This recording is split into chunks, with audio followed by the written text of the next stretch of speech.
أعوذ بالله من الشيطان الرجيم.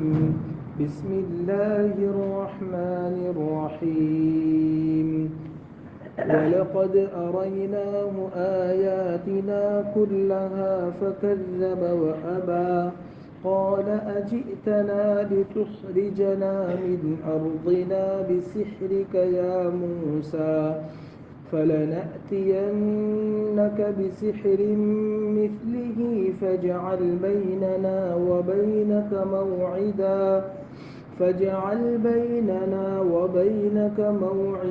لا نخلفه نحن ولا أنت مكانا سوى. قال موعدكم يوم الزينة وأن يحشر الناس ضحى فتولى فرعون فجمع كيده ثم أتى.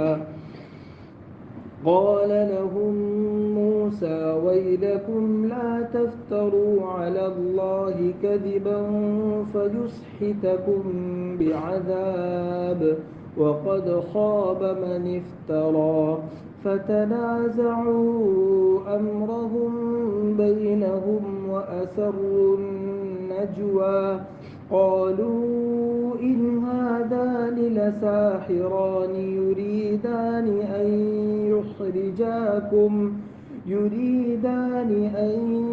يخرجاكم من أرضكم بسحرهما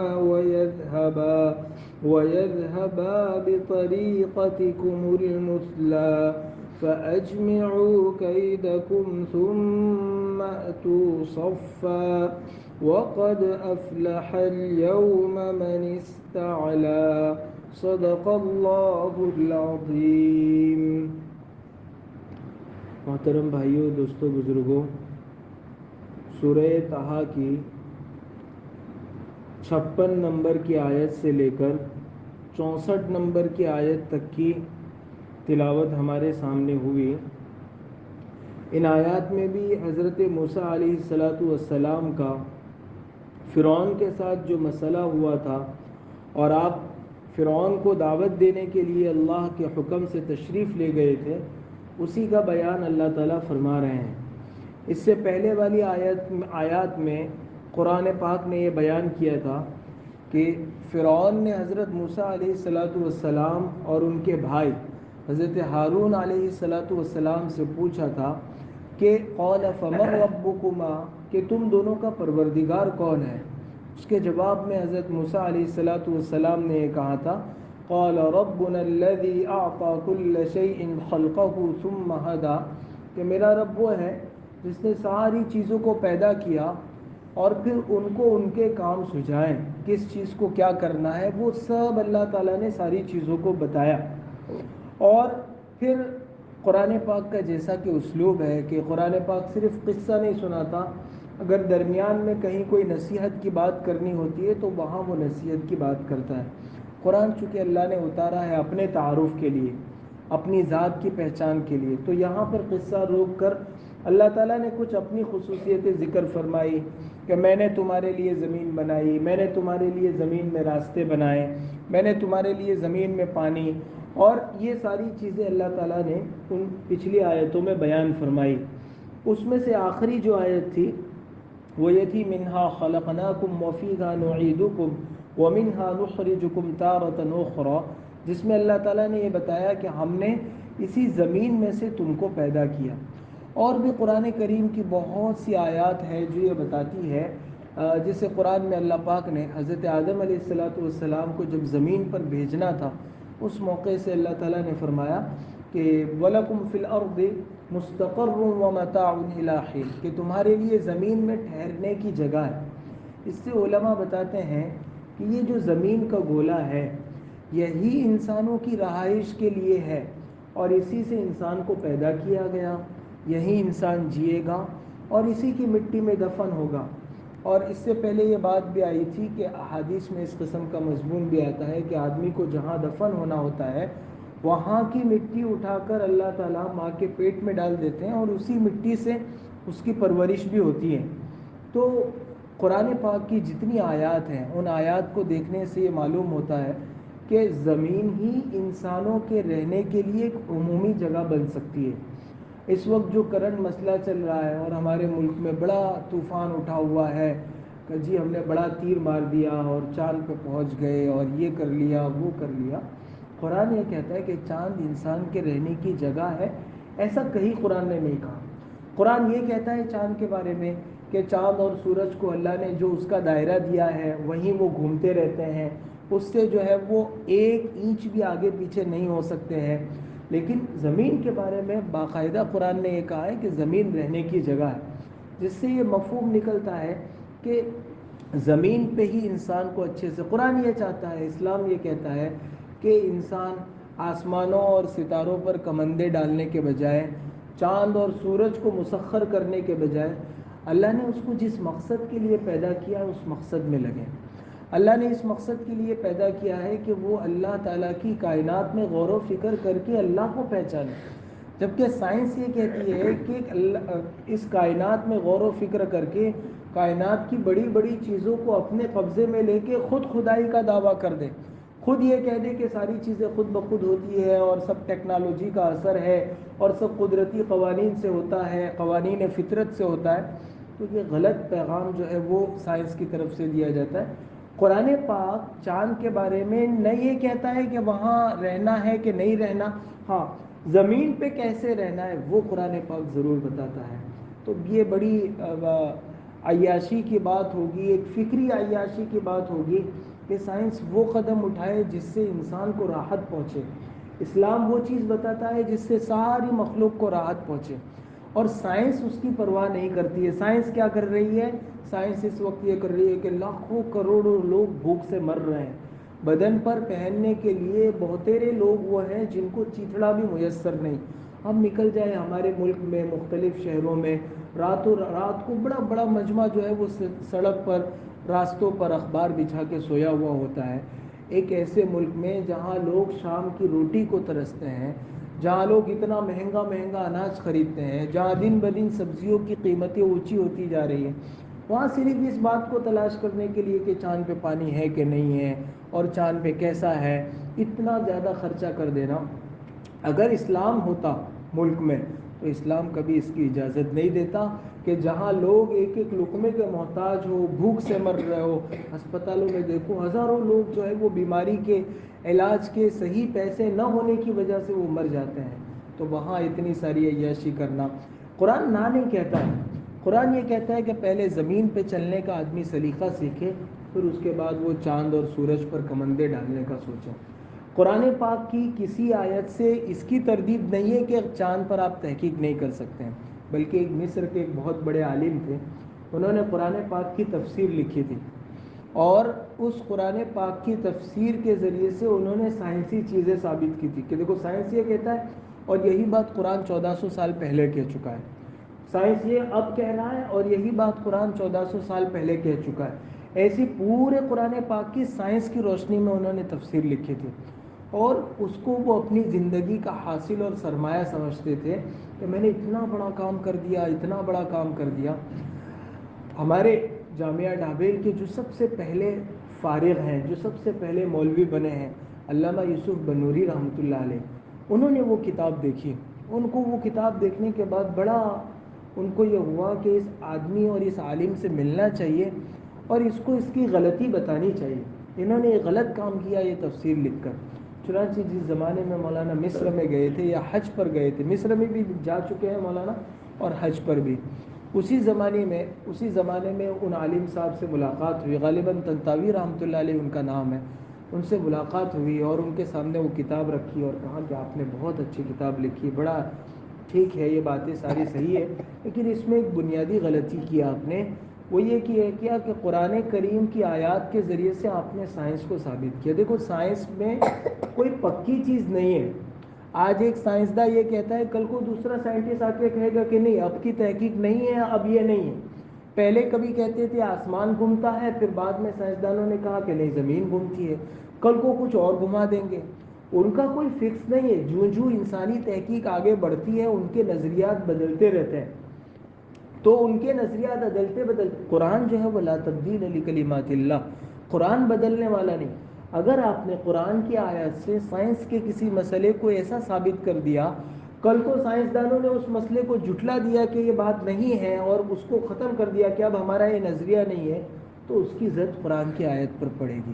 اس لیے قرآن سائنس کو ثابت کرنے کے لیے نہیں ہے، قرآن تو یہ بتلانے کے لیے کہ یہاں تم کو زندگی کیسے گزارنی ہے، اور اس دنیا میں ہم نے تم کو عیاشی کے لیے نہیں بھیجا ہے، آخرت کی تیاری کے لیے بھیجا ہے، تو اس کے لیے تم کیا کیا کرو گے تو آخرت کی تیاری ہو جائے گی۔ اس کے لیے قرآن پاک ہے، باقی قرآن منع نہیں کرتا کائنات میں آدمی غور و فکر کرے، پر اس کا مقصد غور و فکر کا اللہ کی ذات کی معرفت اور اللہ کی پہچان اور مخلوق کو راحت اور آرام پہنچانا ہو۔ آگے چونکہ وہی سلسلہ چل رہا ہے، اللہ تعالیٰ نے اس سلسلے کو روک کر دوبارہ جو ہے وہ حضرت موسیٰ علیہ السلام کے قصے کو یہاں سے شروع کیا۔ حضرت موسیٰ علیہ السلام فرعون کے دربار میں گئے اور اس کو وہ معجزے دکھلائے۔ دو معجزے اللہ تعالیٰ نے حضرت موسیٰ علیہ السلام کو دیے تھے، ایک تو لاٹھی پھینکتے تھے تو وہ اژدہا بن جاتا تھا، اور دوسرا بغل میں سے ہاتھ نکالتے تھے تو وہ سورج کی طرح روشن ہو جاتا تھا۔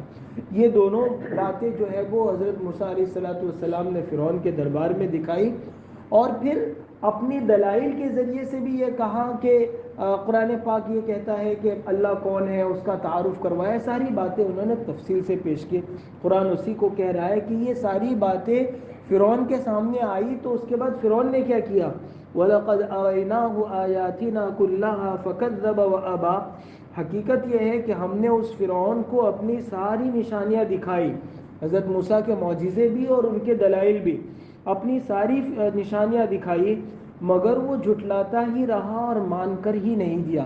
فرعون آخر تک جو ہے وہ حضرت موسیٰ علیہ السلام کی بات نہیں مانا، یہاں تک کہ جب وہ حضرت موسیٰ علیہ السلام سے بات چیت میں عاجز ہو گئے، قرآن پاک میں دوسرے موقعوں پر ہے کہ فرعون نے حضرت موسیٰ کو دھمکایا، پھر جب دھمکانے سے حضرت موسیٰ علیہ السلام نہیں ڈرے تو فرعون نے ان کے ساتھ مناظرہ کیا، بات چیت کی کہ تمہارا پروردگار کون ہے اور تم تو یہ چاہتے ہو یہ چاہتے ہو۔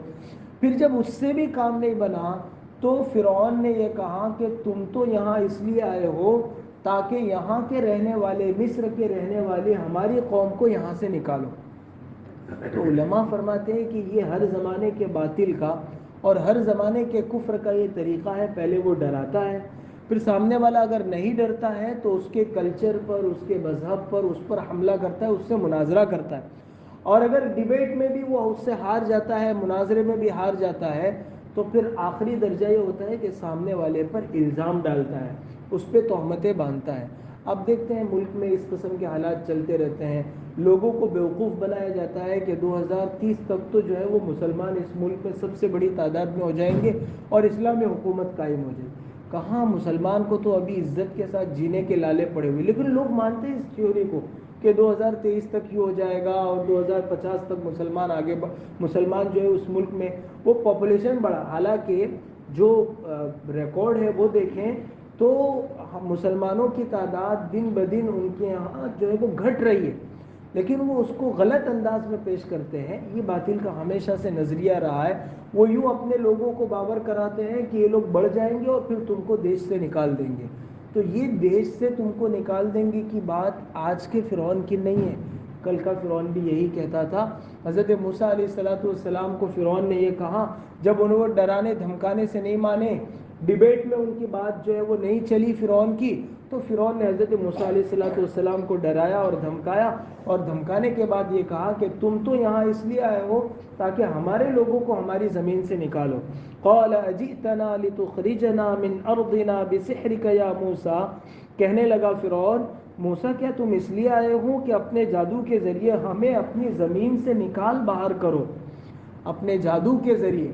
چونکہ فرعون معجزہ نہیں سمجھتا تھا، یہ آدمی کی عقل بھی ایسی ہی ہے، وہ جیسا ہوتا ہے ویسا دوسرے کو سمجھتا ہے۔ مصر میں جادو کا بہت زیادہ زور تھا، جادوگروں کا بہت زیادہ وہاں رواج تھا، اس لیے اللہ تعالیٰ نے حضرت موسیٰ علیہ السلام کو ایسے معجزے عطا فرمائے تاکہ وہ جادو کے مقابلے میں وہ معجزہ مقابلہ کر سکے۔ یہ اللہ تعالیٰ نے ہر زمانے میں کیا، جس زمانے میں جو فن بہت زیادہ تھا اس کے مقابلے میں نبی کو ایسا معجزہ دیا کہ اس کا مقابلہ کر سکے. جیسے حضور صلی اللہ علیہ وسلم کے زمانے میں عربوں کی زبان بہت اچھی تھی، بہت بلیغ اور بہت فصیح اور بہت اچھا لکھنا نہیں جانتے تھے، لیکن بولنا ان کی زبان اتنی زیادہ اچھی تھی کہ وہ اپنے آپ کو عرب کہتے تھے اور دوسرے سارے لوگوں کو عجم کہتے تھے. عجم کا مطلب ہوتا ہے گونگا. تو ایسا نہیں تھا کہ باقی لوگ گونگے تھے، لیکن ان کا یہ کہنا تھا کہ ان کے پاس زبان میں الفاظ ہی نہیں، ذخیرہ ہی نہیں. عربوں کے یہاں صرف شراب کے 300 نام تھے، صرف شراب کے. تو زبان کا لیول ان کا بہت اونچا تھا. اللہ تعالیٰ نے ان کے جواب میں حضور صلی اللہ علیہ وسلم کو قرآن پاک کا معجزہ دیا. اور قرآن کی ایک چھوٹی سی آیت جو ہے وہ انا اعطیناک الکوثر فصلی لربک وانحر ان شانئک ھو الابتر اللہ تعالیٰ نے اتاری. وہاں عربوں میں یہ سسٹم تھا کہ ہر شاعر اپنا کلام لکھتا تھا اور اس کے توڑ اور اس کو خانہ کعبہ کی دیوار پہ لٹکا دیتا تھا. اگر کسی دوسرے شاعر نے اس کے توڑ کا کوئی شعر کا کوئی قصیدہ یا نظم کہی ہے تو وہ وہاں لٹکا دیتا تھا. لوگ فیصلہ کرتے تھے کہ ان دو میں سے اچھا کون سا ہے، جو اچھا ہے اس کو باقی رکھتے تھے اور دوسرے کو نکال دیتے تھے. تو اس طرح کرتے کرتے 7 جو ہے وہ قصیدے خانہ کعبہ کی دیوار پر لگے ہوئے تھے جن کا کوئی مقابلہ نہیں کر سکتا تھا. اللہ تعالیٰ نے سورہ کوثر 3 چھوٹی چھوٹی آیتیں ہیں وہ اتاری، کسی نے جا کر وہ وہاں لکھ دی تو وہ 7 قصیدے جو ہے وہ اتر گئے. اور پورے معاشرے میں قرآن کریم نے بار بار چیلنج کیا کہ قرآن جیسا کوئی کلام پیش کر دو. چلو کلام نہیں پیش کر سکتے، ایک چھوٹی سی سورت بنا لو. چلو سورت نہیں بنا سکتے، ایک آیت بنا لو، لیکن نہیں بنا سکے. تو یہ ہر زمانے میں اللہ تعالیٰ کا یہ دستور رہا ہے کہ نبی کو ایسا معجزہ دیتے ہیں جو اس کی قوم میں، سامنے والی قوم میں جن کو دعوت دینا ہے ان میں جو چیز مشہور ہے اس کا مقابلہ کر سکے. تو مصر میں جادو بہت مشہور تھا اور جو بڑے بڑے ماہر جادوگر وہاں ہوتے تھے، اس لیے اللہ تعالیٰ نے حضرت موسیٰ علیہ السلام کو لاٹھی اور وہ ہاتھ کا معجزہ دیا. فرعون اس کو دیکھ کر یہ سمجھا کہ یہ بھی کوئی بڑا جادوگر ہے، چونکہ آدمی جیسا خود ہوتا ہے ویسا دوسروں کو سمجھتا ہے. فرعون خود جادو اور جادوگروں میں رہنے والا تھا تو اس نے یہ سمجھا کہ یہ بھی کوئی جادوگر ہے. اس لیے فرعون نے کہا کہ موسیٰ تو اپنے جادو کے ذریعے سے ہم کو ہماری اس زمین سے نکالنا چاہتا ہے. اور یہ ہمیشہ سے باطل کا دستور رہا ہے. وہ اصل میں فرعون کیا چاہتا تھا؟ فرعون یہ چاہتا تھا کہ لوگوں کو یہ کہو کہ تم کو تمہاری زمین سے نکال دے گا. اگر تم نے موسیٰ کی بات مانی تو موسیٰ تم کو مصر سے کھدیڑ کر باہر نکال دے گا. اور وطن کی محبت ہر آدمی کے دل میں ہوتی ہے، تو پھر آدمی سامنے والا کیا کہہ رہا ہے اس پر غور نہیں کرتا، وطن کی محبت میں ایسا پاگل ہو جاتا ہے کہ وہ حق بات بھی نہیں دیکھ پاتا. تو یہ لوگوں کو بھڑکانے کے لیے فرعون نے سوچ سمجھ کر اس قسم کی بات کہی، لِتُخْرِجَنَا مِنْ أَرْضِنَا بِسِحْرِكَ يَا مُوسَىٰ، کہ موسیٰ کیا تم اس لیے آئے ہو کہ اپنے جادو کے ذریعے ہمیں اپنی زمین سے باہر نکال کرو. پھر آگے فرعون جو ہے وہ حضرت موسیٰ علیہ السلام کو چیلنج کرتا ہے اور کہتا ہے فَلَنَأْتِيَنَّكَ بِسِحْرٍ مِثْلِهِ فَاجْعَلْ بَيْنَنَا وَبَيْنَكَ مَوْعِدًا لَا نُخْلِفُهُ نَحْنُ وَلَا أَنْتَ مَكَانًا سُوًى. اچھا تو ہم بھی تمہارے سامنے ایسا ہی جادو لا کر رہیں گے. اب تم کسی کھلے میدان میں اپنے اور ہمارے درمیان مقابلے کا ایسا وقت طے کر لو جس کی خلاف ورزی نہ ہم کریں نہ تم کرو. تو یہ اس آیت میں گویا فرعون نے حضرت موسیٰ علیہ السلام کو چیلنج کر دیا کہ تم جادو دکھاتے ہو، ہم تمہارے سامنے تم سے بڑے بڑے جادوگر لا دیں گے. اور فرعون نے اوور کانفیڈنس میں آ کر یہ کہا کہ اچھا جگہ کون سی ہوگی اور وقت کون سا ہوگا وہ بھی موسیٰ تم ہی طے کرو. آدمی جب بہت زیادہ وہ ہوتا ہے نا تو کانفیڈنس بڑھ جاتا ہے، تو اوور کانفیڈنس میں کہہ دیتا ہے کہ جگہ اور وقت بھی تم طے کرو. اور یہ بہت اچھا ہوا. حضرت موسیٰ علیہ السلام نے اس کی دھمکی کا کیا جواب دیا وہ میں آگے بتاتا ہوں. بہرحال فرعون نے یہاں یہ کہا کوئی ایسی جگہ طے کرو، کوئی ایسا وعدے کا دن طے کرو جہاں میں بھی آؤں گا اپنے سارے جادوگروں کے ساتھ اور تم بھی وہاں پر آؤں گے. اور وہ مکان کیسا ہوگا؟ مکان انسوا. مکان انسوا کی تفسیر مفسرین نے 2 کی ہے. ایک تو یہ کہا ہے کہ کھلا میدان ہو جہاں سب کو نظر آتا ہو، وہ ایک اچھا بڑا اسٹیڈیم ہو جہاں سارے لوگ یہ منظر دیکھ سکیں. اور دوسرا مکان انسوا کی تفسیر یہ کی ہے جہاں موسیٰ تیری قوم بھی آ سکے اور فرعون کی قوم بھی آ سکے، دونوں قومیں جہاں آ سکے. شہر سے باہر یا کہیں دور ایسی جگہ نہ ہو کہ ایک قوم کے لیے تو نزدیک ہو کہ ان کی تعداد وہاں زیادہ ہو جائے اور دوسری قوم کے لیے دور ہو کہ ان کی تعداد، بیچ میں رکھو کوئی جگہ. جہاں ادھر والے بھی آ سکے اور ادھر والے بھی آ سکے.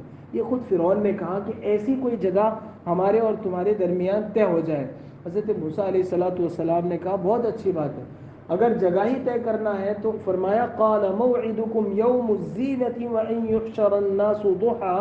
موسیٰ نے کہا تم سے وہ دن طے ہے جس میں جشن منایا جاتا ہے، اور یہ بھی طے ہے کہ دن چڑھے ہی لوگوں کو جمع کیا جائے گا. یعنی حضرت موسیٰ علیہ السلام نے اس آیت میں جگہ بھی بتا دی اور وقت بھی بتا دیا. جگہ بتائی، وقت بتایا یوم الزینہ، زینت کا دن. اب اس سے کیا مراد ہے؟ بعض علماء نے کہا کہ 10 محرم کا دن حضرت موسیٰ علیہ السلام نے بتایا تھا، عاشورہ کا دن. بعض علماء کہتے ہیں کہ یوم الزینت سے مراد ان کے یہاں ہفتے کا دن، سنیچر جس کو بولتے ہیں، سنیچر کا دن. جیسے ہمارے یہاں جمعہ کا دن بہت زیادہ عظمت والا سمجھا جاتا ہے، یہودیوں اور عیسائیوں کے یہاں سنیچر کا دن بہت زیادہ عظمت والا سمجھا جاتا تھا. تو اس مناسبت سے حضرت موسیٰ علیہ السلام نے سنیچر کا دن مراد لیا یوم الزینت سے. اور بعض علماء نے کہا کہ نہیں، یہ سنیچر کا دن بھی نہیں تھا اور جو ہے وہ 10ویں محرم کا دن بھی نہیں تھا، بلکہ یہ مصری لوگوں کی کوئی تہوار کا دن تھا جس میں وہ سب نئے نئے کپڑے پہن کر زینت اختیار کر کے ایک میدان میں جمع ہوتے تھے. اور حضرت موسیٰ علیہ السلام نے اپنی چالاکی اور حکمت سے یہ دن اس لیے طے کیا کہ یہاں دربار میں فرعون سے بات ہوگی، فرعون دیکھے گا، اس کے درباری دیکھیں گے، اور انہوں نے تو دیکھا اور دیکھ کر جھٹلا دیا. جو باہر ایک بڑی قوم ہے فرعون کی، ان لوگوں کے سامنے بھی تو بات آنی چاہیے. تو اچھا ہو جائے کہ کوئی دن ایسا طے کروں جس میں سب لوگ کام کاج سے فارغ ہو. تہوار کے دن عام طور سے اب کوئی اپنے کام کاج کو جاتا نہیں ہے، تو حضرت موسیٰ علیہ السلام یہ چاہتے تھے کہ خواص کے ساتھ ساتھ ساری عوام کے سامنے بھی ہماری دعوت آ جائے. اس لیے حضرت موسیٰ علیہ السلام نے یہ تہوار والا دن طے کیا. اور وقت کون سا طے کیا؟ وَأَن يُحْشَرَ النَّاسُ ضُحًى، چاشت کا وقت، سورج نکل کر تھوڑا سا اوپر ہو جائے، سمجھو کہ 9-10 بجے کے قریب کا جو وقت ہے، جب سب لوگ اپنے اپنے گھروں سے نہا دھو کر باہر نکلتے ہیں اور تہوار کا دن ہوتا ہے، آدمی کو کوئی کام نہیں ہے، پورا دن فارغ ہے، ایسا وقت حضرت موسیٰ علیہ السلام نے طے کیا. اس وقت کے طے کرنے کا ایک فائدہ تو یہ ہے کہ سب لوگ اطمینان کے ساتھ جمع ہو سکتے ہیں. دوسرا فائدہ یہ ہے کہ چونکہ اس میں سورج اچھے سے اوپر آ جاتا ہے، سخت دوپہر میں رکھتے تو بہت گرمی لگتی، اور بالکل صبح سویرے یا بالکل شام کو رکھتے تو میدان میں اندھیرا ہو جاتا. تو ایسا دن طے کیا جس میں ایسا وقت طے کیا جس میں سورج کی بہت زیادہ گرمی نہ ہو اور روشنی خوب ہو، ہر چیز کھول کر واضح ہو جائے، تاکہ دور کے لوگ بھی حضرت موسیٰ اور فرعون کے جادوگروں کا جو مقابلہ ہے اس کو دیکھ سکے. اور تیسری وجہ یہ تھی یہ وقت طے کرنے کی کہ اگر عصر کے بعد کا یا ایسا کوئی وقت طے کیا جاتا، لوگ جمع ہوتے، دیکھتے اور اپنے اپنے گھروں کو چلے جاتے، بات ختم ہو جاتی. چرچا کرنے کا یا کیا واقعہ ہوا اس پر سوچنے کا موقع نہیں ملتا.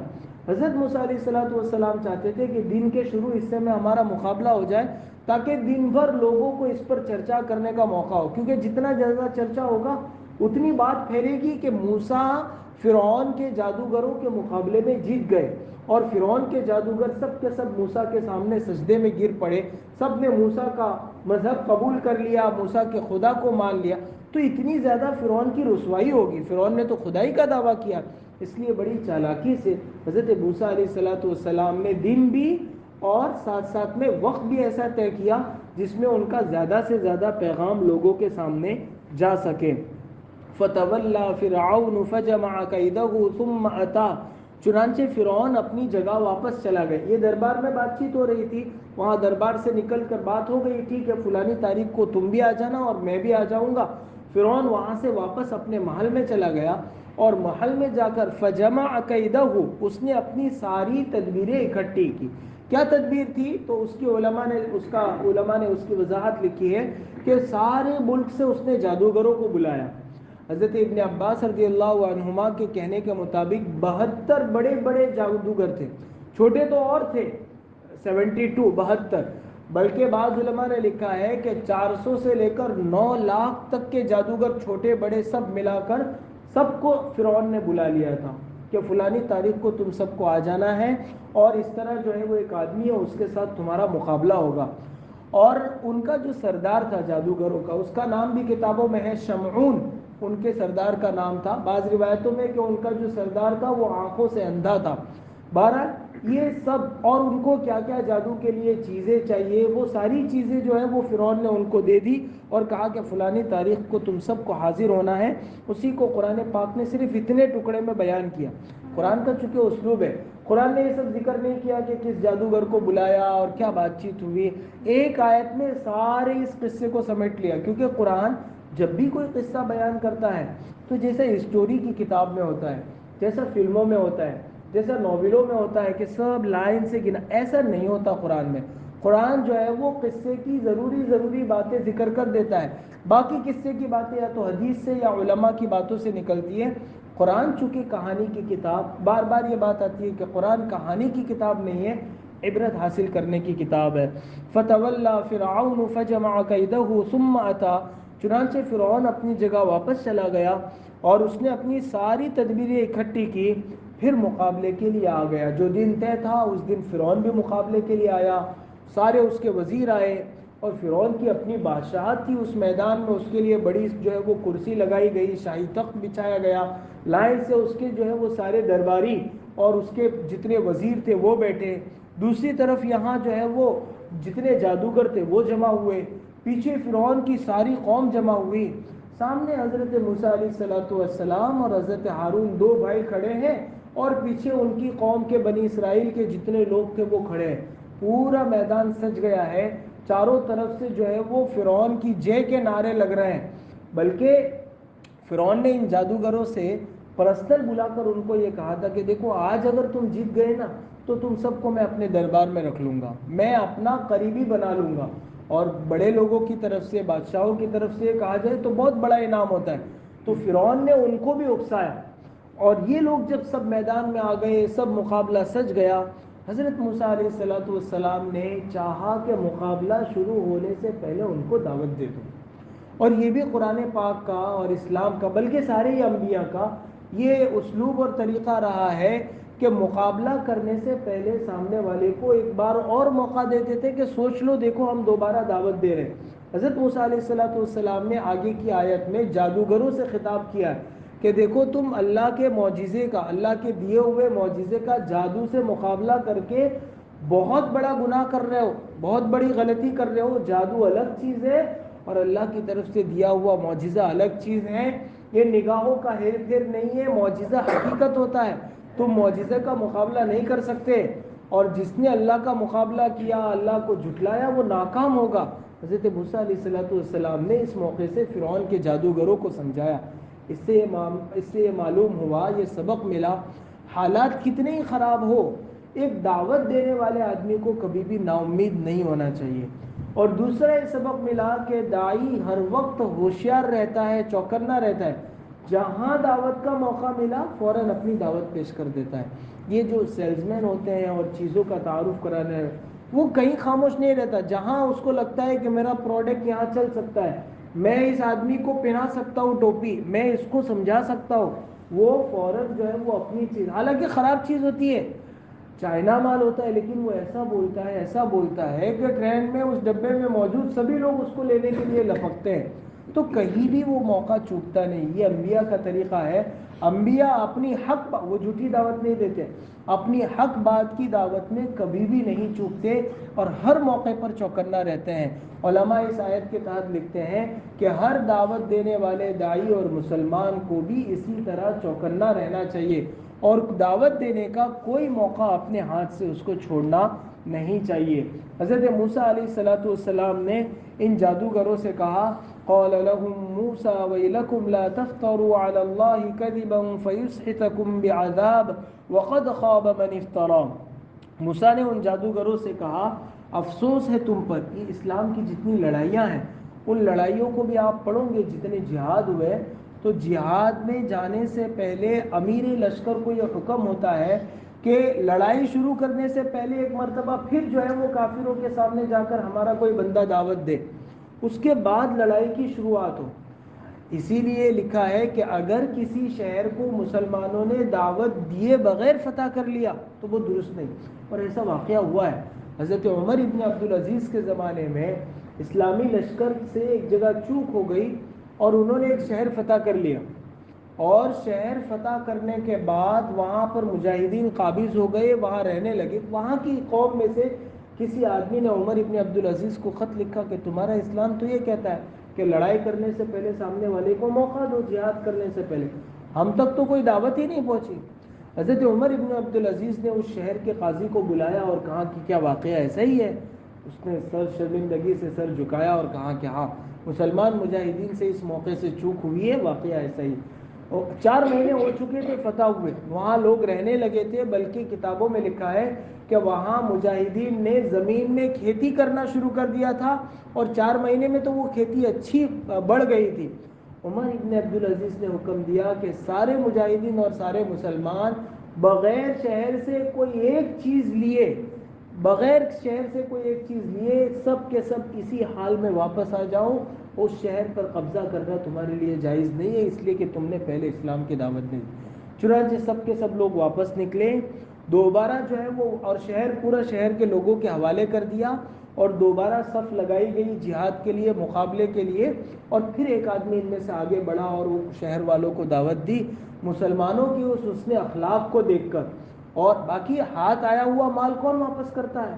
مسلمانوں کی یہ اخلاق دیکھ کر اور ان کا اپنی بات میں سچا ہونا دیکھ کر شہر والوں نے کہا کہ آؤ، تمہارے لیے ہمارے دروازے کھلے ہوئے ہیں، اور اس حسن اخلاق کو دیکھ کر سارا شہر مسلمان ہو گیا۔ تو یہ ہے اسلام میں کہ مقابلہ کرنے سے پہلے سامنے والے کو سمجھایا جاتا ہے۔ حضرت موسیٰ علیہ السلام نے بھی، موسیٰ نے ان جادوگروں سے کہا افسوس ہے تم پر، اللہ پر بہتان نہ باندھو، یعنی معجزے کا جادو کے ذریعے سے مقابلہ کر کے گویا تم اللہ پر بہتان باندھتے ہو کہ اللہ نے موسیٰ کو جو دیا وہ معجزہ نہیں ہے، وہ جادو ہے، ورنہ اللہ پر تم بہتان نہ باندھو، ورنہ وہ ایک سخت عذاب سے تمہیں ملیا میٹ کر دے گا، ختم کر دے گا، اور جو کوئی بہتان باندھتا ہے وہ ہمیشہ ناکام ہوتا ہے، نامراد ہوتا ہے۔ وقد خواب من افترا۔ یہ جب حضرت موسیٰ علیہ السلام نے دو ٹوک فرعون کے سامنے اس قسم کی بات اس جادوگروں کے سامنے کہی، تو جادوگروں میں آپس میں جو ہے وہ کھلبلی مچ گئی۔ کچھ لوگ کہنے لگی کہ واقعی اللہ کا رسول لگتا ہے، مقابلہ کیا تو ہم مر جائیں گے، ہم پر اللہ کا عذاب نازل ہوگا۔ اور کچھ لوگ کہنے لگے نہیں نہیں، کچھ نہیں ہوتا، یہ تو ہمارے جیسا جادوگر ہے، ہم کو ڈرا رہا ہے یہ۔ فتنازعوا امرهم بینہم، ان کے درمیان معاملہ الجھ گیا، آپس میں وہ لوگ جھگڑنے بھڑنے لگے آپس میں۔ تو پھر ان کے سردار نے کہا کہ دیکھو ایسا جھگڑنے سے کام نہیں ہوگا، وَأَسَرُّوا النَّجْوَىٰ، آپس میں مشورہ کر لیتے۔ تو وہیں وہ لوگ دائرہ بنا کر انہوں نے آپس میں، جادوگروں نے آپس میں مشورہ شروع کیا۔ قرآن کہتا ہے وَأَسَرُّوا النَّجْوَىٰ، اور چپکے چپکے سرگوشیاں کرنے لگے، کچھ کہہ رہے ہیں کہ سچ ہے، کچھ کہہ رہے ہیں کہ غلط ہے۔ ادھر فرعون کے درباری سب دیکھ رہے ہیں کہ جادوگروں میں کیا ہو رہا ہے۔ فرعون کے درباریوں کو لگا کہ معاملہ ہمارے ہاتھ سے نکل جائے گا، اور قریب ہے کہ یہ سارے جادوگر موسیٰ کے سامنے جھک جائیں، اس لیے فرعون کے درباریوں نے ان جادوگروں کو بھڑکانے کے لیے آگے جملہ کہا کہ نہیں نہیں، تم یہ سب پرواہ مت کرو، ان ھذان لساحران، یہ تو جادوگر ہے، اور یہ آئی ہی ہے یہ موسیٰ اور ہارون تمہارے یہاں اس لیے تاکہ تم کو اپنی زمین سے نکالے، اور تم کو تمہاری جو جادو کی دکان ہے نا وہ جادو کی دکان بند کر دے، تمہارے لیڈروں کو ختم کر دے، تمہارے جو فرعون تمہارا لیڈر ہے اس کو ختم کر دے، اور تمہارا جو مذہب اور دھرم اب تک کا بتوں کو پوجنے والا ہے وہ سب کو یہ ملیا میٹ کر دیں گے۔ آدمی عام طور سے 3 چیزوں سے جذباتی ہوتا ہے، ایک اس کا وطن، ایک اس کا دھرم، اور ایک اس کا لیڈر۔ وَيَذْهَبَا بِطَرِيقَتِكُمُ الْمُثْلَىٰ کی تفسیر میں علماء نے لکھا ہے کہ طریقے سے کیا مراد ہے، ایک لکھا ہے کہ دھرم مراد ہے، دوسرا لکھا ہے کہ وطن مراد ہے، اور تیسرا لکھا ہے کہ لیڈر مراد ہے۔ یعنی فرعون کے درباریوں نے ان لوگوں کو جتنا وہ بھڑکا سکتے تھے اتنا بھڑکایا۔ آج بھی یہی ہوتا ہے جب کوئی مسلمان ہونے والا ہوتا ہے، بلکہ مسلمانوں میں جب کوئی اچھا بننا چاہتا ہے تو خراب لوگ اس کو بھڑکا کر صحیح راستے سے اس کو ہٹاتے ہیں۔ تو یہ بھڑکانے کا طریقہ بہت پرانا طریقہ ہے۔ قالوا ان، اچھا اوپر والی جو آیت تھی قال لهم موسیٰ ویلکم، ویلکم کا ترجمہ ہوتا ہے افسوس ہے تم پر، ہلاکت ہو تم پر۔ موسیٰ علیہ السلام نے اس قسم کا جملہ جادوگروں سے کہا۔ علماء کہتے ہیں کہ یہ جملہ تو فرعون کو کہنا چاہیے تھا، فرعون کو کیوں حضرت موسیٰ علیہ السلام نے لعن طعن نہیں کیا اور اس کو کیوں برا بھلا نہیں کہا؟ اس کے سامنے تو بہت سلیقے سے بات رکھی. تو علماء نے کہا ہے کہ دراصل ہمیشہ آدمی کے درجے اور رتبے کو دیکھ کر بات کرنی چاہیے. اگر فرعون کے سامنے اس قسم کی بات کرتے اور وہی لکم اور تیری ایسی کی تیسی اگر ایسے کہتے تو فرعون اٹھا کر جو ہے وہ حضرت موسیٰ علیہ السلام کو جیل میں ڈال دیتا. وہ اپنی بات ہی پوری نہیں کر پاتے. وہاں حکمت کا تقاضا یہ تھا کہ یہ بڑا آدمی ہے دنیاوی اعتبار سے تو اس کا مرتبے کا لحاظ کر کے اسی لیے سلام بھی کیا تھا حضرت موسیٰ علیہ السلام. اور سلام بھی ایسا کیا تھا کہ اسلام کا حکم بھی نہ ٹوٹے کافر کو سلام کرنے کا نہ کرنے کا, اور یہ ناراض بھی نہ ہو کہ ہماری کوئی جو ہے وہ آداب نہیں کیا گیا ہمارے دربار میں. تو حضرت موسیٰ علیہ السلام نے بہت حکمت سے فرعون کے دربار میں بات رکھی. یہاں جادوگروں سے تو ابھی جو ہے وہ آر پار کی لڑائی ہونے ہی والی ہے, اور یہاں تو جو ہے وہ دھیرے دھیرے بات کریں گے تو کام نہیں ہوگا. ان کو تو ڈرانا پڑے گا چونکہ یہ جادوگر ہیں. یہ لوگ عام طور سے جو ہے وہ کسی کی بات سنتے نہیں ہیں. ان کو جب تک ڈرائیں گے نہیں تب تک بات نہیں بنے گی, اس لیے پھر ڈرائیں. اور اسلام میں دونوں چیزیں ہیں. جہاں اللہ تعالیٰ جنت کی نعمتیں اپنے ثواب آخرت کے وعدے بتاتے ہیں وہی اللہ تعالیٰ جہنم سے ڈراتے ہیں, جہنم کے عذاب ذکر کرتے ہیں. اور حضور صلی اللہ علیہ وسلم نے صحابہ کی تربیت دونوں طرح سے کی تھی. ان کو ہر عمل پر کیا ملے گا وہ بھی بتایا, اور اگر نماز نہیں پڑھو گے تو کتنے سال جہنم میں جلنا پڑے گا وہ بھی بتایا. تو حضرت موسیٰ علیہ السلام نے بھی بیلنس کیا, دونوں باتیں جو ہے وہ سامنے رکھی, اور جس موقع سے جو بات کا تقاضا تھا اس طرح جو ہے وہ بات کی. نہیں تو عام طور سے اس قسم کی بات بڑے آدمی کے سامنے کی جائے تو معاملہ بگڑ جاتا ہے. اب گاؤں کی کوئی جماعت جائے اور کسی آدمی کو سمجھانے جائے, گاؤں کا بڑا ہو اور اس کے سامنے سمجھانے کا لہجہ اچھا نہ ہو تو اس کو برا لگ جاتا ہے, اور وہ بات ماننے کے بجائے ضد پر اتر آتا ہے. اسی لیے حضرت موسیٰ علیہ السلام نے فرعون کے سامنے سلیقے اور ڈھنگ سے بات کی, اور جادوگروں کو چونکہ وہ موقع تھا ڈرانے اور دھمکانے کا ان کو ڈرایا. حضور اکرم صلی اللہ علیہ وسلم کی جو دعوت ان کی سیرت کی کتاب میں آپ صلی اللہ علیہ وسلم کی زندگی میں ملتی ہے وہ اسی طرح کی ہے. جہاں موقع آیا تو وہاں آپ نے مکے کے کافروں کو ڈرایا اور دھمکایا بھی, اور بلکہ یہ بھی کہا کہ اللہ تعالیٰ تو تم پر سخت عذاب, اور ہر نبی نے اپنی قوم کو عذاب سے ڈرایا. بلکہ قوم کے لوگ بڑھ چڑھ کر نبی سے ہمیشہ کہتے تھے کہ تو وعدہ کرتا تھا عذاب کا, آیا نہیں ہے ابھی. ان کو جھٹلاتے تھے, ان کا مذاق اڑاتے تھے, لیکن بعد میں پھر جو نبی نے دھمکی دیے وہ ہو کر رہتا تھا. تو یہ یہاں جادوگروں میں آپس میں بات چیت چل رہی تھی کہ کیا کرے, مقابلہ کرے کہ نہیں کرے. انہی کو بھڑکانے کے لیے فرعون کے درباریوں نے کہا, آخر کار ان درباریوں نے کہا یقینی طور پر یہ دونوں یعنی موسیٰ اور ہارون جادوگر ہیں جو یہ چاہتے ہیں کہ تم لوگوں کو تمہاری سرزمین سے نکال دیں اور تمہارے بہترین دینی طریقے کا خاتمہ ہی کر ڈالے. فَأَجْمِعُوا كَيْدَكُمْ ثُمَّ أَتُوا صَفًّا, لہذا اپنی ساری تدبیریں پختہ کر لو. فَأَجْمِعُوا یعنی سب جمع ہو جاؤ اور پھر صف باندھ کر آؤ. یہ جو صف باندھ کر آنے کا اس لیے کہا کہ آدمی صف باندھ کر کھڑے رہتے تو اس سے قدرتی طور پر دشمن پر سامنے والے پر ایک رعب پڑتا ہے. تو درباریوں نے جادوگروں سے کہا کہ یہ ٹولہ بنا کے مت کھڑے رہو, صف باندھ کر. اور صف باندھنے کا سلیقہ اسلام نے سکھایا کہ کیسے صف باندھنے.